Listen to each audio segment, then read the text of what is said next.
Hey everyone, so tonight I'm doing a review on the Marvel Legends Green Goblin from the Sandman wave. And I am really excited to finally have this figure. This is the one I probably wanted the most in the wave, I would say. So on the side here, it just has a picture of Green Goblin. On the other side, just another Green Goblin, spider logo on the top. And it's got the two Sandman Build-A-Figure heads, which look great. On the back here, it just says Green Goblin, a crackling menace aided by advanced technology. Green Goblin seeks to destroy Spider-Man in pursuit of ultimate power. So there we go. We'll go ahead and get this guy open and check out Green Goblin. Alright guys, so here's Green Goblin out of the package, and I love that battle damaged Sandman head. I think that's awesome. This is a really nice Green Goblin to me. I'm very, very impressed. There's a couple little flaws in mine, which I'll get to. Hopefully that's just with mine. If when I go over them, if your guys's has been the same, I'd like to know. Just leave a comment. But overall, very, very happy with this Green Goblin. I think he looks just great. I love the head sculpt. Let's go and finish this 360, and then we'll go ahead and check out the details. Alright guys, so first off, we'll just go ahead and start off with the Build-A-Figure pieces. He comes with this, fighting Sandman head with the yelling. He's got a big chunk of his head missing, which just looks awesome. Cannot wait to build this guy. Makes you want to build two, but I will probably just build one. But very cool looking. And then here's just the regular head, just more of an angry face.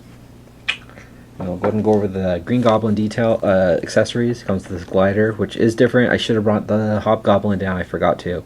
So I can't do a comparison with the gliders, but I will be able to do a different comparison for you guys. But overall, this glider looks really nice. There's not really any paint detailing. There's some swirling in the plastic, which kind of brings out a little detail. So you guys see some more in the front there. But overall, there's no paint application. It's kind of hollow on the inside or on the underneath, but it's got the little straps for his feet. You can see the little engine in the back. It's got some sculpt to it. But overall, I mean, it's a nice glider. I always liked it when it's Personally, I like it when it's not attached to a stand, just because I can hang them. Just my opinion. And here's this little pumpkin bomb he comes with, which looks great to me. I wish he came with a couple of them. The pumpkin looks really cool. It's got a nice sculpt to it. Sorry, hopefully that's better. You can see the lining of the pumpkin. It's got that nice, jack-o'-lantern face with the green flames, the green in the face. I think it looks really cool. Very nice little pumpkin bomb. I like this. I actually prefer this one over the translucent ones. Very good. Alright, so we'll go ahead and check out Green Goblin. First, we'll go ahead and go over this head sculpt, which I think looks just awesome. It's really creepy and just intense looking to me. He's got those white eyes with the red, red eyes or orangish. I can't see. Yeah, looks orange to me. Mixing up my reds and my oranges, guys. Got the nice creepy goblin ears that kind of curl up with that nice wash in there. It gives him that grungy, dirty look. And just that menacing, creepy smile with his sharp, teeth and these little straps from this little hat. But it just looks really good. I don't know. I think that looks awesome. Like the little back of his hat, you can see some of the stitching. And just more of the wrinkles on the back of his hat. Looks really good. I don't know. I really like it. And then on the shirt here, it's just purple. It's kind of a flat purple. Not as much detail, I guess I would say, as the face. Just kind of goes around his neck there. And then I'm glad they sculpted this. Got nice scaling on the arms here. And it's actually kind of a shiny green. So it is a lighter green than the neck and the head. So that's one thing that kind of bugs me about him, I guess I would say. This is more of a brighter green, and the top of the head's a little darker green. But then the little pouch, his purse, looks really good. It's just a lighter purple. It's got some texturing to it. Nice gold buckle there. But you can see a lot of the detailing in there. It looks really good. A little gold buckle in the front of the pouch. And it's, it's pliable. Which looks good. And it's kind of loosely on, so you can kind of rotate it as you please. But it looks good. And we'll go ahead and we'll come down the arm. Going down the arms, that same scaling. It's got his gloves are just like the Hobgoblin, but see with mine, I don't know if you guys can see this right here, you can see a line that goes across the top. It's like where the plastic met. That bugs me there. And then coming on this one, it does the same thing across the top. You can kind of see it protruding. And on his pinky here, he had a bunch of extra plastic that I ended up picking off before putting him on the turntable. So that kind of bothered me. I haven't had that experience before with Marvel Legends, having just extra plastic on them. I know others have, but that was my first. Then come here on the belt here. So that's just one of the things that bugs me. I just don't like that line. It kind of takes away from the sculpt, but I don't pay attention too much to the hands, luckily. But anyway, enough of my rambling. It's got the nice light purple belt here with the gold belt buckle in the front. Coming around the back, just continues that same purple. It's got that nice scaling across the legs. I just love that. I think that looks great. It's a nice bright green. Looks really cool. And it's even got on the kneecaps there. They continued it on the joints. It looks great. Very cool. And he's got the nice Goblin boots. Little purple boots there. And it's this one's kind of more tattered than the other, which looks good. Like he's been through some fights. He's got little curled up toes. Looks really good. Alright, so now we'll go ahead and get into the articulation. So his head looks up all the way, which is great. So if you have him flying upwards, you can have him getting ready to throw a bomb forward. You know, you can get him looking up at Spider-Man. Looks down very good. Looks left and right. He's got a nice little rocker in there. He's got ball joints in the shoulders. I have not posed him, so the joints are nice and tight. I'm sure he can go up a little further if I forced it. It goes forward and back, nice and clicky.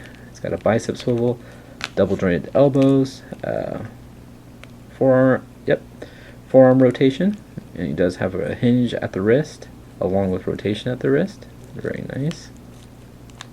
Got a nice ab crunch. Crunches. Doesn't crunch actually as forward as I would think he would. Let me see here. Yeah, that's about it. I'm not going to force him any more than that. But he crunches back very far. And you can rotate at the wrist.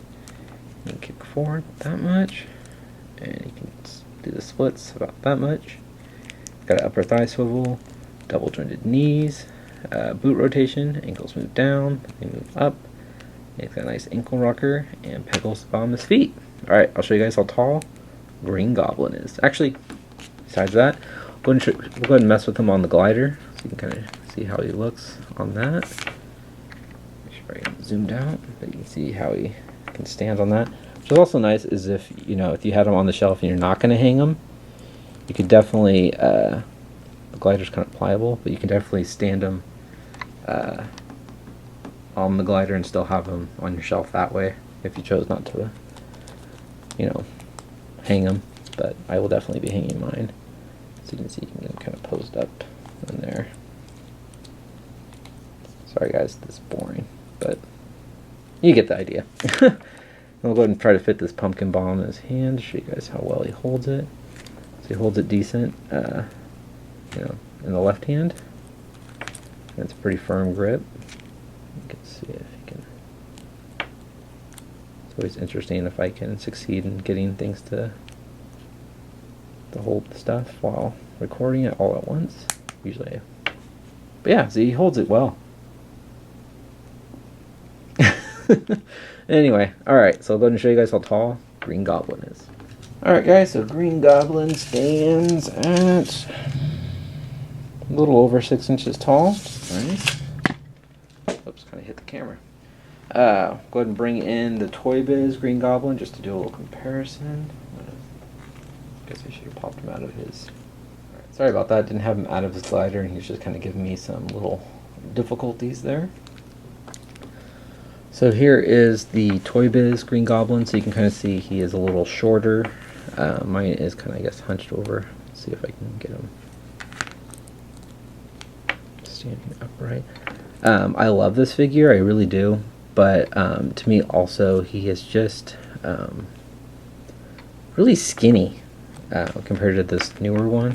And you can kind of see the newer one's definitely a little taller. Actually, I would say the new one has more sculpting on the scales, but the old one does, the green all matches with the head. But definitely to me, let's go ahead and zoom in here. I would say the Hasbro one's a lot creepier. Just my opinion, but I think the Hasbro one looks a lot more intense, a lot more scary to me. But, whoops, sorry guys. can see the ears are a little bigger on the Toy Biz one. And same thing with the how long his hat is on the Toy Biz one. But both really nice Green Goblins. The pumpkin bomb is molded to or glued into his hand here. But you can kind of see the back here. Just a lot skinnier. And their boots are pretty similar. Got the pointy toes. But yeah, I mean, it's definitely, I mean, both are great figures. I just really like this new one. I know it's always torn when you have to choose between Toy Biz, you know, or Hasbro. And then we'll go ahead. Oh, gosh, I'm just kind of getting ahead of myself. I'll show you guys it later. So the Toy Biz one has a little stand here, and it kind of slopes down so you can ride in it. But again, you know, it's not, there's no painted detailing. It's just got the stand here that plugs into the bottom, and then I always never liked how the glider looked like a horse harness, you know, horse. My brain's not working tonight, guys. I'm sorry. But you know what I'm talking about. It goes saddle, horse saddle. The way it kind of just is round like that. That's just what I think of when I see it. But you can kind of see some sculpting lines for the wings on this side. And it's got the nice, for his feet to go in, they clip in, or not clip in, but they slide in really well. But it does have kind of a similar shape to the front as the Hasbro one. Or the Hasbro one has a similar shape to the Toy Biz one. But, I don't know. I just don't like how it's flat like that. Or rounded. I like how it's kind of more, looks like a glider when it's like this. But there's kind of a quick little comparison. But there you go, guys. That's my review on the new Marvel Legends Green Goblin. Personally, I think it's a great figure. I'm happy with him, just besides that little thing with the hands. But overall, I think he's got a great range of articulation. I like the accessories he comes with, the look. I think he's creepy, which is always a good thing when you have a Green Goblin. I think he's supposed to look, you know, menacing and evil and scary. But yeah, I have no complaints. Definitely my favorite figure of probably this wave, besides probably Sandman. But there you go, guys. Please leave a comment. Hopefully you didn't get too annoyed by my rambling. Hit the like button and subscribe if you haven't. Alright, thanks guys. Have a great night. Take care.